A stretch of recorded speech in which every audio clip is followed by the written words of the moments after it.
Өмүрбек Текебаев жаңы жылдын алдындагы Садыр Жапаровдун Текебаев жана башка саясатчылар тууралуу берген интервьюсуна жооп бермекчи. Өмүрбек Чекешев, саламатсызбы? Саламатсызбы.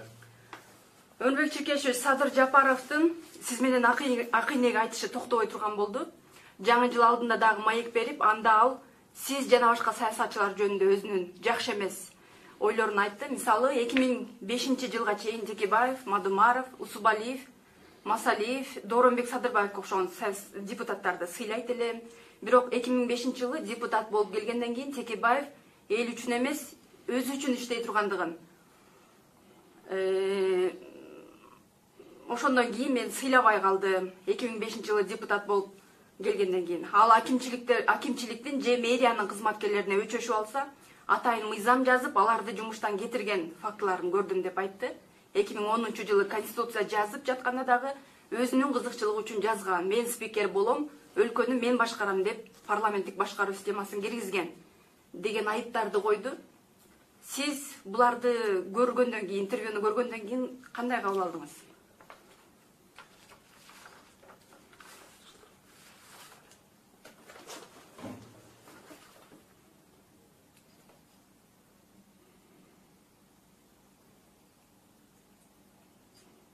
Жаңылышпасам, силер ошол видео эпизодду ушул жерден көргөзөбүз дегендей болдуңар эле. Азыр. Ошону көргөзүп койсоңор, мен да так билип алайын. Сөз эмне жөнүндө болот. Сиз буга чейин постторду жаздыңыз. Эмне үчүн ар бир бийлик келген сайын сөз Текебаев менен мындай тирешип көрөт да, сиз дагы ал сабытты кыйга өткөн жоксуз. Текебаев менен мен 2005 жылдан бери жаңы биринчи депутат болуп келгенде, ал ошол Базар Коргондон депутат болуп келди, мен Түп районунан депутат болуп келдим. Ошол депутат болуп келгенге чейин мен Текебаевди аябай сыйлачу элем. Текебаев, Мадумаров, Масалиев, Усубалиев, мен билген сыйлаган кадрлар, Дооронбек Садырбаев, ушулардын баарын сыйлап ушундай кылып кыйын адамдар деп билчү элем. Ошо 2005 жылдан бери карай иштеп баштагандан бери анан баягы адам менен жакындан сүйлөшүп, анан аралашып, ушундай иштеп калганда билесиң да мүнөзүн, анын максатын ушундай. Анан көп ушу көңүлүмө чаба бербеди 2005 жылдан бери да. 2010 жылы дагы депутат болуп келдик, ал ата мекенден, мен ата журтта. Анан ошондо мен чыныгы жүзүн ошондо көрө баштадым. Мен эми жамандагандай болбойм. Баягы жалпы мамлекеттин элдин кызыкчылыгын ойлобостон баягы жеке кызыкчылыкка өтүп кеткен ушундай бир мүнөзү бар экен да. Өзү үчүн бирдекени жазып, мыйзамдарды керек болсо дагы тетиги бир ушу акимиятта иштеген, мэрияда иштеген бир кызматкер менен өчөшүп калса дагы, ошону кызматтан кетириш үчүн ушу мыйзам жазган адам экен. Ушу мыйзам ушундай киргизип, анан ушу мыйзам менен ошентип кетирем деген ушундай фактыларын көрдүм да мен. Анан ошондон кийин эме кылдым. Анан бул баягы жеке кызыкчылык үчүн моменти келгенде баягы соодалашып, анан бүтүрүп алып, ушинтип кете берген адам экен да. Мен жамандагандай болбойм, бирок мен бетине айтканды жакшы көрөм. Любой адам ким болбосун бетине айтканды жакшы көрөм. Ошон үчүн анан кийин ишин бүтүрүп алып, ал баягы элдин кызыкчылыгыбы, мамлекеттин кызыкчылыгыбы биякта эле калат экен да, ушундай бүтүрүп кете берет экен да. 2010 жылы деле ушул баш мыйзамды жазып атканда өзүнүн жеке кызыкчылыгы үчүн жазган да. Ал ойлогон, деп баягы фаворит болуп атканда, революция кылып ата мекен болуп аткан, анан бул баягы 65 орунду мен алам деп ойлогон парламентте. Ата мекен алабыз. Даже керек болсо таластагы бир кандидат 75 орунда туруп жылкы союп өтөлөк деле тойлоп, ошо элин чакырып туугандарын той берген. Мына Кудай буйрса шайлоодон кийин мен депутат болуп барам десе, ой сен 75 списокто экенсиң, кантип барасың десе, биз 65 орунду алып келебиз. Анын арасынан губернатор, министр болуп кетет, өкмөт мүчөлөрү, аким болуп кетет, орундар бошойт, анан мен кирип барамын депутат болуп деп, шайлоо бүтүлөктө жылкы союп той берген кандидаттар болгон ата мекен. Анан эми Кудай бербей койду, 18 орун алды, эң акыркы орун эптеп өттү да анда. Анан ошентип ал спикер болбой калган. Болбосо ошол парламенттик башкаруу деп мен спикер болом, ушу парламент бүт бийликти алабыз, мен башкарам өлкөнү деген ушундай максат менен түзгөн да баш мыйзамды.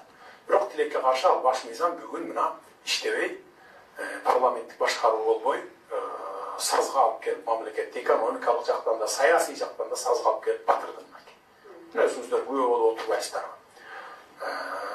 Парламенттик башкаруу бул баягы парламенттик партиялык шайлоо деген бизнеске айланып кетти, көрдүңөр. Мен ошо 2010-жылы өз көзүм менен көрдүм. Биз утуп келдик да, 3 партия биригип туруп коалиция түзүп, анан столдун бетинде мамлекет болсо ошону 3кө бөлдүк дагы. Бул сеники, бул меники, бул мунуку деп туруп бөлүп устукан бөлүшкөндөй бөлүштүк да, анан бүт анан кадрлардан койду, айыл өкмөткө чейин.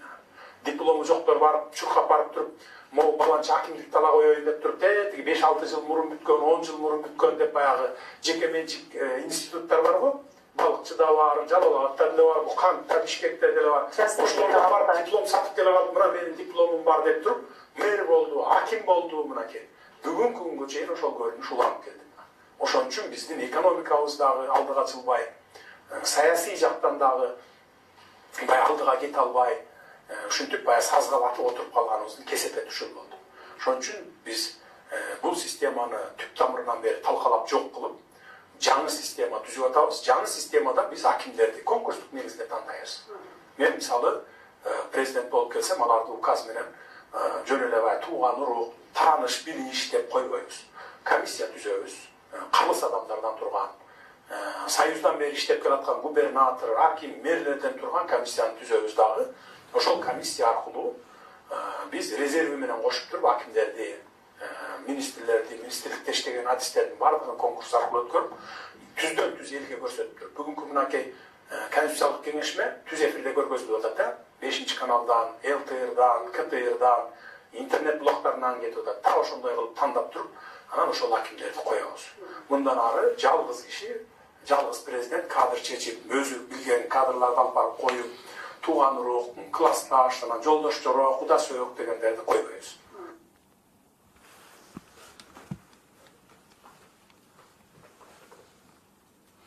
Видеону көрдүңүз? Пикириңизди айтып көрсөңүз. Эми деңгээли эң четки райондун айыл өкмөтүнө коюп аткан талапкердин деңгээли. Мен жооп бербей койсом деле болот эле. Бирок Садыр Жапаровду ушундай деңгээлине карабастан элдин бир бөлүгү колдоп турат. Анын сөзүнө ишенип турат. Көргөн көзүнө, фактыларга эмес, Садыр Жапаровдун сөзүнө ишенип турат. Ошондуктан анын мен жөнүндө айткан, өлкө жөнүндө айткан сөздөрүнө көпчүлүк ишениши мүмкүн. Сөздү убагында айтпасаң атасы өлөт дейт. Ошондуктан мына мен бүгүн жаңы жылга 2 саатта калганда Супер ТВ телеканалынан Садыр Жапаровдун айткан жалган жалаларына жооп беришим керек деп чечтим. Адатта жаңы жылда адамдар жакшы каалоо тилектерди айтат. Эгерде башка иш маселелер болсо, жаңы жылдан тозгон түндө эмес, башка күндөрдө айтат. Ошол интервьюсу ошол күнү чыгарын билген. Бул Садыр Жапаровдун саясий маданиятынан дагы кабар берет. Садыр Жапаровду мен 2005-жылдан баштап тааныйм. Ал ага чейин Ысык Көл областында нефтепродуктуну полулегально сатып жүргөн бизнесмен болгон. Баарыбыз билебиз, аз физкультура институту сырттан бекен көп жылдар окуп бүткөн. Депутат катары өзүн көргөзө алган эмес. 2005-2010 Бакиевке кызмат кылган. Мен ал жылдары Бакиев жеке бийлигин орнотушуна каршы күрөштүм. Бакиев үй бүлөлүк бийлик орнотуп, Кыргызстандын тарыхын балдарына энчилеп берип, Кыргызстандын мамлекет мелчигин ит бекер өзүлөрүнүн анашкан чет элдик партнерлоруна бергенге каршы күрөштүм. Мен үстүмөн бир нече жолу кылмыш иши козголду. Ондогон жолу провокациялар болду. 2010 апрелде мамлекеттик төңкөрүшкө даярдык көргөн деген күнөө менен камакка алындым. Эгер эл көтөрүлүп чыкпаганда, мен 15-20 жылга ошол кездеги мыйзамдар менен кесилип кетмекмин. Эгер мен принциптерди, идеяларды, элдин кызыкчылыгын ойлобосом, мага Бакиевдин колтугунан Садыр Жапаровго табылган жылуу орун табылат эле. Мага ошондой жылуу орун андан мурун Акаевдин убагында табылат эле. Андай жылуу орун Атамбаев менен Жээнбековдин, жада калса мына Садыр Жапаровдун жанынан табылат эле. Садыр Жапаров үйгө чейин келип, майкөл сүткөл болот, айтканыңыздын баары болот. Жөн эле унчукпай колдоп берип туруңуз дегенде мен жеке бийлик орнотом десең, Бакиевдин системасын кайра алып келем десең, каршы чыгам деген. Садыр Жапаровду башында колдогонум менен, ал өзүнө өз көмөчүнө гүл тартып, элди ойлобостон жеке бийлигин орнотом дегенде мен каршы чыктым. Ошондуктан Садыр Жапаровдун Текебаев өзүнүн кызыкчылыгын ойлойт деген жалган жаласы орунсуз. Урматтуу көрөрмандар, менин сөзүмдө ким чын, ким жалган айтып аткандыгы көрүнүп турат. Ар бирибизде память, эс, акыл болот. Акыркы 10 жылда, 20 жылда эмне болгондугу, ким кайда жүргөндүгү баарыбыздын эсибизде. Мынакей депутаттар үйүр койдой болуп Акаевка кызмат кылышты. Акаев кеткенде баары топурап, жарышып, Бакиевдин коросуна түштү. Бакиев качкандан кийин баары Атамбаевдин коросуна түштү. Анан Сооронбай Жээнбековдун коросуна түштү. Так ошолор бүгүн Жапаровго кызмат кылып жүрөт. Жерлерде ким начальник штаб, ким главный спонсор экен барыңыздар билесиздер. Мурунку президенттерге каршы туруп, өз кызыкчылыгын ойлобогон бир топ адамдар, ошонун ичинде Текебаев гана ал корого барган жок. Бул факт. Муну сиздер көрүп турасыздар, билип турасыздар. Анан ушуну Садыр Жапаровдун бурмалоого кылган аракети мен оюмча эч кимди ынандыра албайт. Садыр Жапаров мурунку берген интервьюсунда дагы партиялык система бизнеске айланды. Мандаттар сатылып атат деп айткан эле да, кечээкисине да ошентип айтты. Кызматтарды устукан бөлүшкөндөй бөлүп алатабыз деп айтып атат да. Сиздин комментарий кандай? Ар ким өз түшүгүнүнө, көрөнгөсүнө жараша ой жүгүртөт. Эгерде жогорку кеңештин депутаттарынын сапаты начар болсо, биз шайлоо системасын өзгөртүшүбүз керек.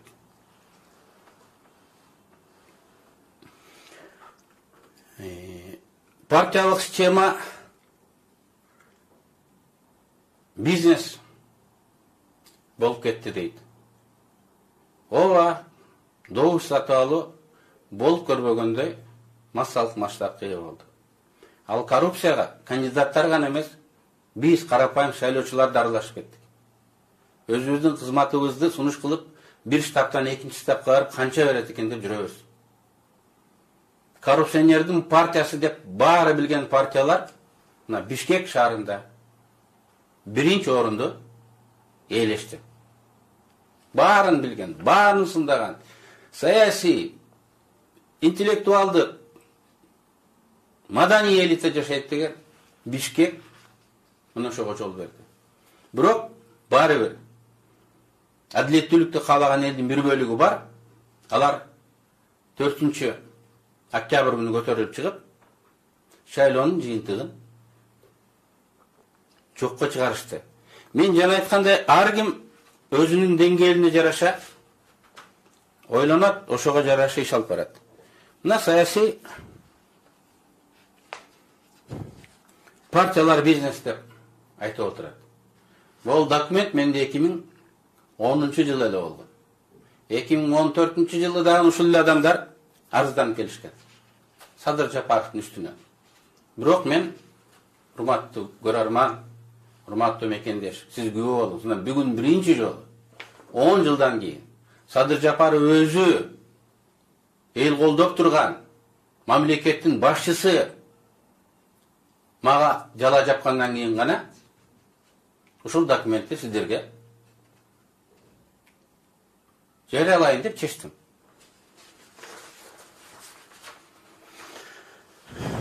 Атажурт партиясынын тең төрагалары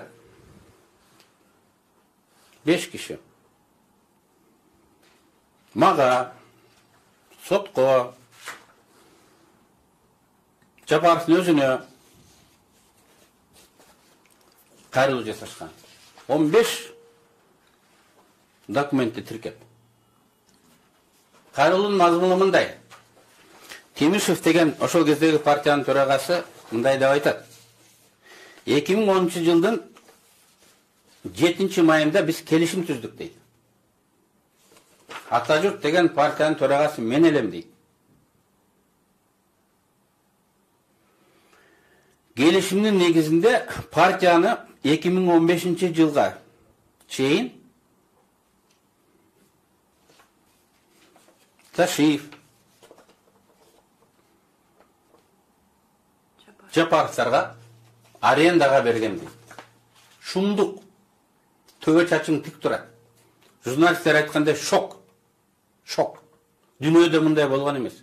Саясий партияны 5 жылга ижарага берип жатат.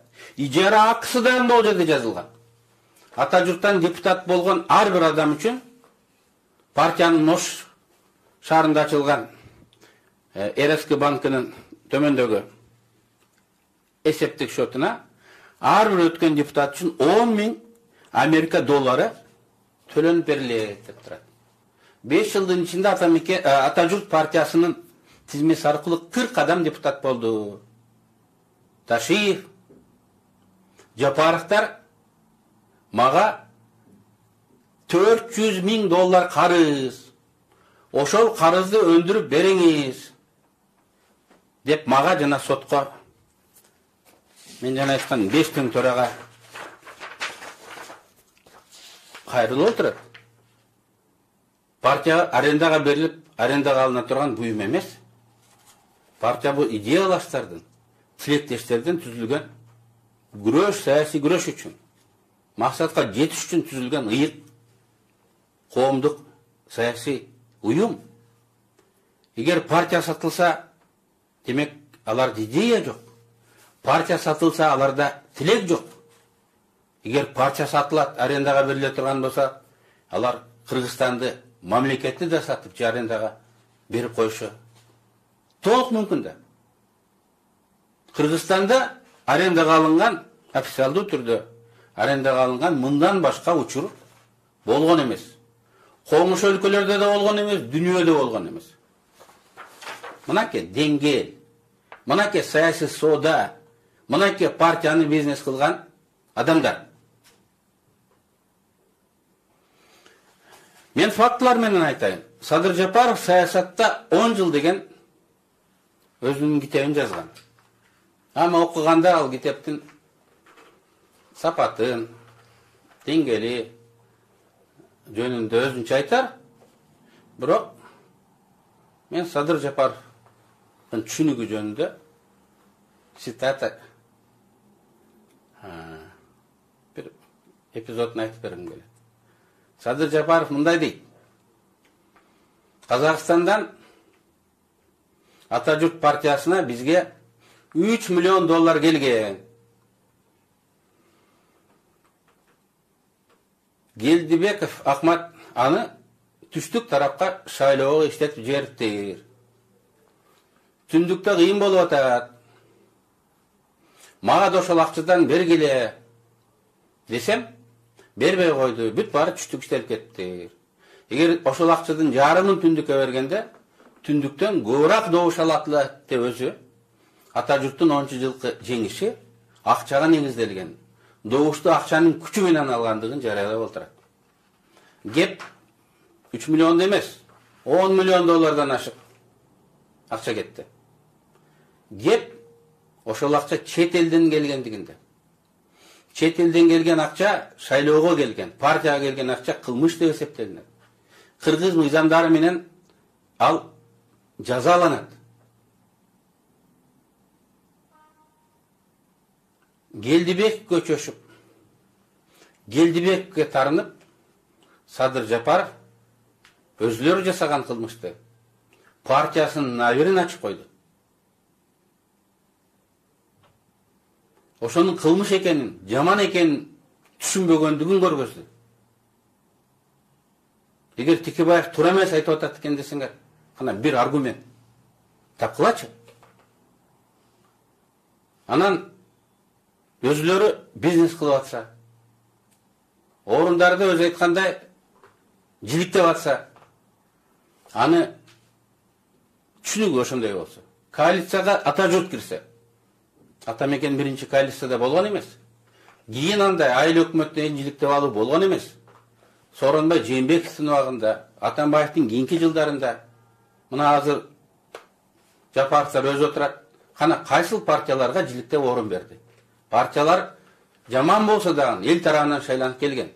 Бүгүн эл шайлабаган кудаларга, эл тааныбаган досторго бөлүнүп берилип атпайбы?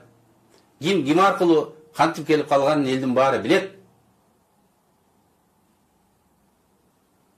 Мынакей саясий бизнес деген.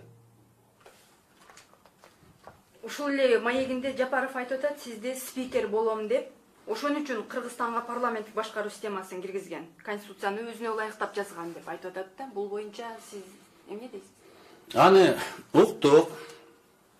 Текебаев конституцияны өзүнө ылайыктап жазды. Анткени ал мен спикер болом деди. Парламенттик башкарууда спикер башкармак деп айтып жатат. Бул сөзү менен жана бийликтин уч бутагын билбегендей эле парламенттик системаны билбегендигин көргөздү. Акаевдин, Бакиевдин, Атамбаевдин, Сооронбай Жээнбековдун, мына Жапаровдун ушунда булар жазып аткан конституцияда спикердин, урматтуу мекендештер, төмөнкү эле укугу бар. Регламент ылайык жогорку кеңештин ишин алып барат. Депутаттарга сөз берет, маселени добушка коюлат. Кабыл алынган чечимдерге кол коет. Анын башка бийлиги, укугу жок. Мына парламенттик өлкө Германия Меркель башкарат, бүткүл дүйнө билет. А спикери ким? Немистердин өзлөрү билбейт. Великобритания парламенттик өлкө. Королун билебиз, Бористи билебиз, премьер-министрин. Спикери ким экенин эч ким билбейт. Парламенттик өлкөдө премьер-министр башкарат, спикер башкарбайт. Шайлоо 2010 жылдын аягында болсо, конституция биринчи жарымында жазылып атса, ким эмне болоору эч кимге белгисиз болсо, мен кантип өзүмө ушуну ылайыктап жазып алам? Кантип мен өзүмө ылайыктап жазып алам? Эгер биз өзүбүздү ойлогондо, азыр Садыр Жапаров шашылып президенттик шайлоосун өткөргөндөй эле, 2010 жылы май айында парламенттик шайлоолорду өткөрсөк болмок. Бакиевдин тарапташтары качып, эс үчүн жоготуп, өзүнө келе албай турган заман эле. Эгер май айында парламенттик президенттик шайлоолор өткөргөндө, революциячыл партиялар келип, реваншисттик деп аталган, үч калды. Мен эртең боло турган референдум жөнүндө дагы пикиримди дагы бир жолу айтып өтпөсөм болбойт. Референдум мыйзамсыз жарыяланды. Ошондуктан анын жыйынтыгы мыйзамсыз болот. Бийлик алмашканда, бүгүн болбосо да бийлик алмашканда дагы ошондой чечим чыгат. Референдумга коюлган суроо да туура эмес. Сиз кайсынысын каалайсыз деген. Бул консультативдик деп аталган референдумда коюлчу суроо. Бул соцопроско окшогон, сөзсүз күчкө ээ болбогон, калктын бүгүн эркин эмес, бүгүнкү оюн 2020 жылдын 21 жылдын аягы, 21 жылдын башындагы оюн гана билүү үчүн жүргүзүлгөн сурамжылоо. Ал ой 1 айдан кийин, 2 айдан кийин башкача болушу толук мүмкүн. Садыр Жапаров жана анын тарапташтары айтып отурат.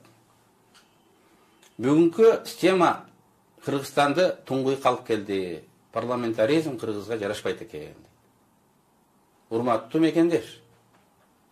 Кыргызстанда парламенттик башкаруу болгон жок. Роза Отунбаева анда парламенттик башкаруу эми кирип келген. Бирок Атамбаев, Жээнбеков бийликти узурпациялап, закондо көргөзүлбөгөндөрдү өзүнө оодарып, такымына басып, ээлеп алышкан. Ошон үчүн Атамбаев узурпация кылды, аны камаш керек, импичмент кылыш керек деп Атамекен партиясы мен 14-жылы, 15-16 жылдары ушул маселени көтөрүп чыктык. Ошон үчүн мен түрмөдө жатсам дагы Сооронбай Жээнбеков Атамбаевдин жолун улап атат, бийликти узурпациялап атат, эртеби кечпи жооп берет деп кайра айтып келдим. Ошон үчүн мен Садыр Жапаровго бийликти узурпациялаба, эскилердин жолун кайталаба деп кайра эскертип атам. Садыр Жапаров жана анын тарапташтары эмне дейт? Бары бир эле президент башкарды да, ошон үчүн президенттик эле кылып албайлыкпы дейт. Парламенттик деп жазган убакта ушунча бийликти жеке адам ээледи, президенттик деп ээлеп алсаң, президенттик деп жазып койсоң, алар хан болуп алат. Эми биздин эле тарыхта эмес 30 жылдык. Биздин регионду карабайбызбы? Тажикстан, Түркмөнстан, Өзбекстан, Казакстандар. Көп айтат президенттик өлкөлөрдө, Тажикстанда, Түркмөнстанда, Казакстанда, Россияны да кошуп коюшат, жакшы жашап атпайбы дейт. Алардын турмуш деңгээли, алардагы табигый ресурстардын, ошонун ичинде углеводород, нефти, газдын көптүгүнөн болуп отурат. Бирок ошондо да эли жылгап кетпестен миллиардтаган акча чет элди көздөй агып, Назарбаевдин уруктугандарынын $10 миллиард мүлктөрү сырттан табылып отурат. Каримовдун мурунку Каримовдун тиги кыздарынын, күйөө балдарынын менчиктери чет элде камакка алынып отурат. Түркмөнстанды, Тажикстанды айтпай эле коеюн. Андай байлык бизде жок. Бизде болгон аз байлыкты ачык айкын элдин көзөмөлүнө коюш үчүн демократиялык ачык парламенттик система гана жарайт. Эгер президенттик система болсо, ким канча алды, эмне үчүн алды, ким кайсыл кызматка келди, эмне үчүн келди, аны билбей калабыз. Демек, көзөмөлдөй албай калабыз. Булардын дагы бир аргументи. Парламенттик системада дейт, өкмөт тынбай алмаша берет. Италияны мисалга келтирип айтчак. А президенттик система болсо алмашпайт экен дейт. Акаевдин убагында президенттик система болгон. Жыл сайын өкмөт алмашкан. Бакиевдин убагында президенттик башкаруу болгон. Жыл сайын өкмөт алмашкан. Демек, өкмөт алмаштыруу парламенттик же президенттиктен көз каранды эмес экен да. Атамбаев менен Сооронбай Жээнбековдун убагында иш жүзүндө президенттик өлкө болгон. Жыл сайын өкмөт алмашкан. Садыр Жапаров келди, өзү премьер-министр, азыр Новиков премьер-министр, эртең шайлоо бүтүп, үчүнчүсү келет. Новиковду калтырбайт да премьер-министр. Үчүнчүсү келет. Президенттик башкаруу Кыргызстанга жарабай турган биздин 30 жылдык тарыхыбыз, коңшу өлкөлөрдүн тарыхы ачык айкын көргөзүп турат. Бул үй бүлөлүк, жеке кызыкчылык үчүн түзүлгөн бийлик системасы. Ошондуктан Садыр Жапаров сунуш кылып жаткан конституция, система жеке Садыр Жапаровдун кызыкчылыгы үчүн жасалып жатат. Элдин кызыкчылыгына жарабайт деп мен далил менен, факт менен айта аламын.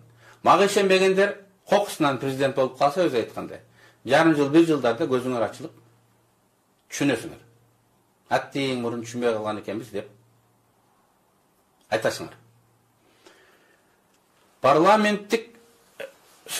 Парламенттік системада Садыр Жапаров айтқандай спикер башкарбайт.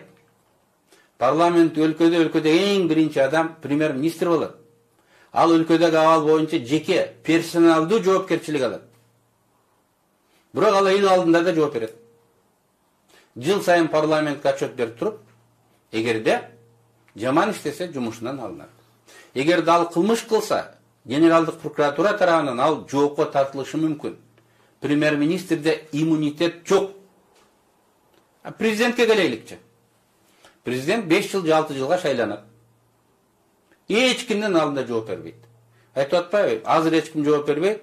Президенттик системага өтсөк, бир киши жооп берет дейт. Бир киши бул президент. Ал жооп бербейт. Жооп берген механизмдер болот да. Эмне аны бирөө эскертүү бере алабы? Эскертүү бере албайт. Эмне бирөө андан отчетун алабы? Отчетун ала албайт. Эмне аны бирөө жумуштан алып коебу? Жумуштан алып кое албайт. Анын иммунитети бар. Кылмыш кылса дагы эч ким камай албайт. Камаш үчүн анын досу жетектеген ген прокуратурадан справка алыш керек экен. Дагы бир эмес жетектеген Конституциялык палатадан досу жетектеген же отурган парламенттин 3/2 макулдугун алыш керек экен. Анда эч убакта болбойт. Бизде эле эмес, коңшу өлкөлөрдө дагы болгон эмес. Ошентип президент абсолюттуу бийликти, чексиз бийликти алат, эч кимдин алдында эч качан жооп бербейт. Мына элди каратып туруп ал деп атпайбы? Президент дейт, жоопкерчиликти өзүнө алат дейт. Жоопкерчилик деген жооп берет дегенди билдирет. Бирөөгө отчет берет. Жакпаса жазасын алат дегенди билдирет. Садыр Жапаров өзү жазган конституцияда барын бир киши чечет деп турат. Указ чыгарса, анын указы мыйзамдын күчүнө ээ болуп, мыйзамдан үстөмдүк кылат деп турат. Бүгүн сүйлөп айтырат, жок, мен жалгыз чечпейм, тиги комиссия түзөм дейт. Биринчиден, эртең президент болуп калган күндө дагы Садыр Жапаров эч нерсе чече албайт. Ал бүгүнкү конституцияны окуган эмес. Бизде барын премьер-министр чечет. Бирок Атамбаев мен чечем деп чечип атты. Сооронбай Жээнбеков мен чечем деп чечип атты. Мына Садыр Жапаров да алардын жолун жолдоп, конституцияда премьер-министр чечет десе да, мен чечем. Мен түзөм деп айтып отурат. Бул конституцияны окубагандык, окуса да аны тоотпой сыйлабагандык. Туура, өзүнө ылайыктап конституция жазып алышы мүмкүн. Бирок ал 3-4 айсыз күчүнө кирбейт. Ал шайлансам электен ошону баштайм деп айтып отурбайбы? Бул абдан туура эмес. Урматтуу мекендеш, эгерде бизде президенттик система кирип калса, биз конституция менен эле жашабайбыз. Ошол президенттин түшүнүгү менен жашайбыз. Закондо жазылбаса дагы ал айткан эмес, ал каалап койгон нерсе ишке аша берет. Мына айтып отурат. 10-жылы дейт, партиялар айыл өкмөттөрүнө чейин, акимдерге чейин бөлүп алган дейт. Жалган. 6000 жергиликтүү кеңештин депутаты барсыңар. 6000. Мына мен жалган айтсам, Текебаев жалган айтат деп. Бүгүн эле соцсетке жазылган. Айыл өкмөттөрүн шайлоо 10-жылдан баштап реалдуу болду. Мурункуда аким дайындай албай, айылдык кеңештин депутаттары шайлап калышты. Айылдык кеңештин депутаттары авторитеттүү болуп, чыныгы эл өкүлдөрү болушту. Туура, аларда чай ичип коюп атышты. Туура, аларда акча алып койгончулар болуп атты. Бирок булар элибиз да. Элибиз сиздер тандап алган өкүлүңүздөр да. Бара-бара 10 жылдын ичинде алар үйрөнүштү. Өзүн өзү башкаруу деген эмне экендигин, жергиликтүү жоопкерчилик эмне экендигин үйрөндү. Райондун акимин 11-жылдан баштап 150-дөн 300 адамга чейин турган депутаттар тандап келишти. Бул мынакей жергиликтүү курултай. 200-300 адам райондун акимин тандады. Закон боюнча жыл сайын анын отчетун угуп, жаман иштесе аны кетиргенге укук алышты. Жергиликтүү кеңештин депутаттары авторитетке ээ болуп, аким машинасын токтотуп алар менен саландашып калган. Элге таазим кылып калган. Бүгүн ошонун баарын жоготуп, керек болсо деп түрмөдө жатып, Садыр Жапаров кат жазды. Керек болсо ал эл өкмөтүн дагы президент дайындаш керек деп. Законда кандай жазылат билбейм. Бирок ошентип айтса, президенттик система түзүлсө, Садыр Жапаров жанын койгон акимдери айыл өкмөтүнө чейин өзүлөрү коет. Эл койбойт, ал укугунан ажырайт, айыл өкмөтүн шаардын мэринин үстүнөн көзөмөл жүргүзө албай калат. Ошондуктан эртең жакында 10 январь күнү президенттик шайлоодо референдум мыйзамсыз болсо дагы добуш берген келе атасыңар.